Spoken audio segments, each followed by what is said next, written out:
نحمده ونصلي ونسلم على رسوله الكريم اما بعد فاعوذ باللہ من الشیطان الرجیم بسم اللہ الرحمن الرحیم۔ معزز سامعین کرام، جیسا کہ ہم سب جانتے ہیں کہ یہ رمضان المبارک کا پاک مہینہ چل رہا ہے، تو اس میں چونکہ مسلمانوں کے اوپر روزے فرض ہوتے ہیں اور تمام مسلمان اس مہینے کے اندر روزے رکھتے ہیں، تو روزے رکھنے کے لیے کچھ احتیاطی تدابیر ہوتی ہے، اور بہت سارے ایسے لوگ بھی ہیں جن کو ان روزے کے اندر مطلب کون سے کام ہم کر سکتے ہیں اور کون سے کام ہمارے لیے باعث روزے کے اندر ایک طرح سے آر ہے۔ یعنی بہت سارے ایسے لوگ ہیں جن کو نہیں پتہ ہوتا کہ روزے کے اندر ہم نے کون کون سے کام کرنے ہیں اور کون سے نہیں کرنے۔ اگر ہم اس کو شریعت کی اصطلاح میں دیکھیں تو روزے کے کچھ مکروہات ہیں اور کچھ مباحات ہیں، یعنی روزے کے اندر کچھ ایسے کام ہیں جن کو کرنے سے روزہ مکروہ ہو جاتا ہے، اور کچھ ایسے کام ہیں جن کو کرنے سے وہ مباح میں آتے ہیں۔ تو آج کا ہمارا موضوع ہے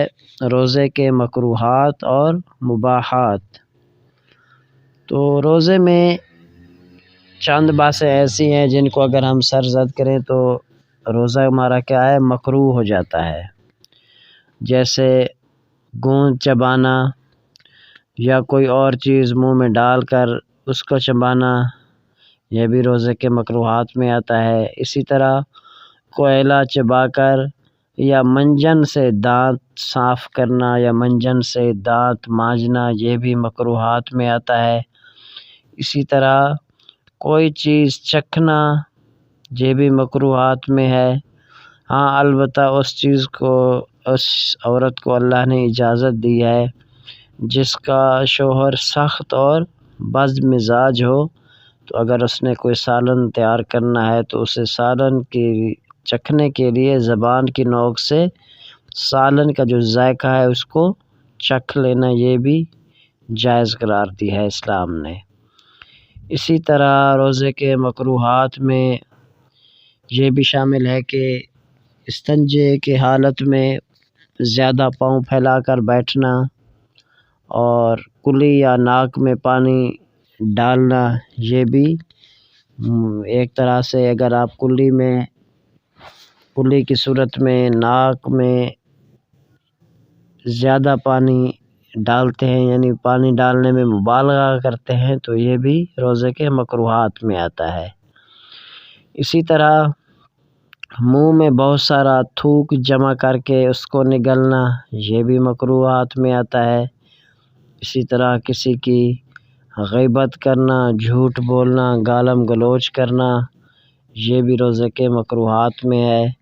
اسی طرح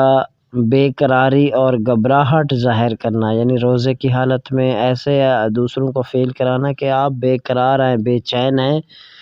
اور آپ کو ایک طرح سے روزے کے اندر گھبراہٹ محسوس ہو رہی ہے، یہ دوسروں کو شو کرنا، ظاہر کرنا، تو یہ اس سے بھی روزہ مکروہ ہو جاتا ہے۔ اسی طرح اگر آپ کو کوئی نہانے کی حاجت ہو، تو اگر آپ نے غسل کرنا ہے تو غسل آپ پر واجب ہو، ضروری ہو، تو اس کو جان بوجھ کر ٹالنا، یعنی صبح صادق کے بعد تک مؤخر کرنا، یہ بھی مکروہات میں آتا ہے۔ تو یہ تو تمام چیزیں تھیں جو کہ روزے کے اندر مکروہ ہے، یعنی اگر ہم اس کو سر انجام دیں گے، ان کاموں کو کریں گے تو روزہ ہمارا مکروہ ہو جائے گا۔ تو اب ہے مباح کام، یعنی کون سے ایسے کام ہیں جن کو اگر ہم کریں تو روزے کے اندر کوئی فرق نہیں پڑتا، روزہ ہمارا ایک طرح سے مکروہ نہیں ہوتا یا نہیں ٹوٹتا۔ تو اس میں